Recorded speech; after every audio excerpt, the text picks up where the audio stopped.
आगे उदाहरण 7। एक नदी के पुल के एक बिंदु से नदी के सम्मुख किनारों के अवनमन कोण क्रमशः 30 डिग्री और 45 डिग्री है। यदि पुल किनारों से 3 मीटर की ऊंचाई पर हो तो नदी की चौड़ाई ज्ञात कीजिए। तो यहाँ पर मान लेते हैं कि ये नदी है जिसके किनारे बिंदु ए और बी, और ये हम का एक पुल मान लेते हैं। ये मान लेते हैं नदी पर एक पुल है और ये पुल पर कोई एक बिंदु है। इस बिंदु को मैं पी का नाम दे देता हूँ। इस पी से हम इन किनारों को देखते हैं। क्षैतिज रेखा,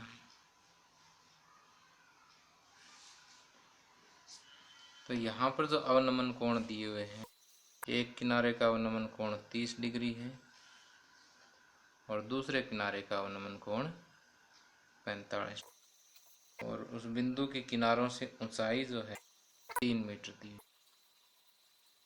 इस बिंदु को मैं बिंदु सी का नाम दे देता हूँ।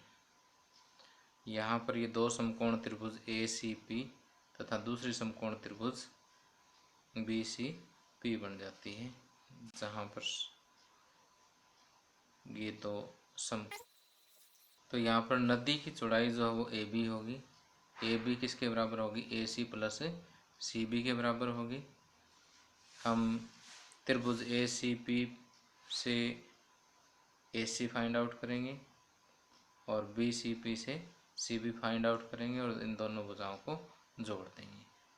तो सबसे पहले क्योंकि ये अवनमन कोण 30 डिग्री दिया हुआ है तो ये कोण भी 30 डिग्री होगा, क्योंकि ये दोनों भुजाएं समांतर है और ये इसलिए एकांतर अंतःकोण होंगे।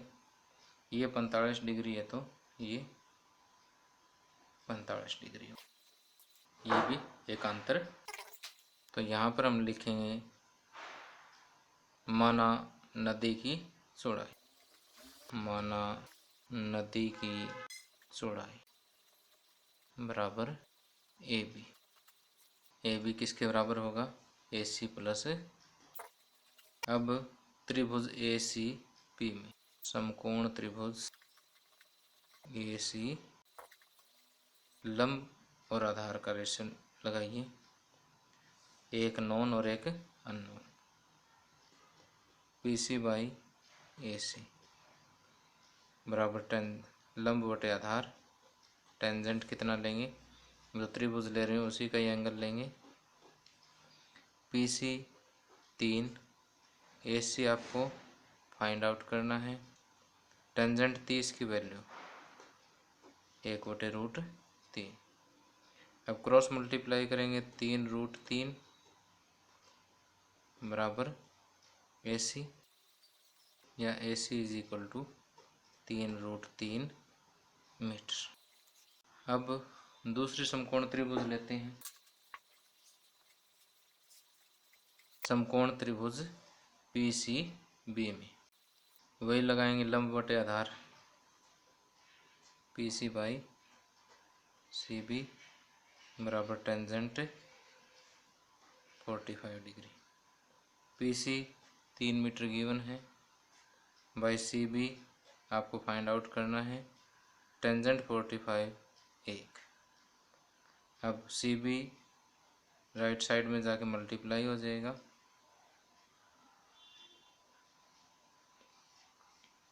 तो C B is equal to 3। तो यहाँ से देखिए ए सी 3√3 मीटर है और सी बी 3 है, तो नदी की चौड़ाई ए बी क्या होगा? A C plus C B. इसलिए नदी की चौड़ाई बराबर A B which is equal to A C plus C B. A C 3√3, C B 3, इन दोनों में से 3 कॉमन लेंगे तो वर्गमूल 3 + 1। तो नदी की चौड़ाई आ जाती है वर्गमूल 3 + 1 × 3 मीटर।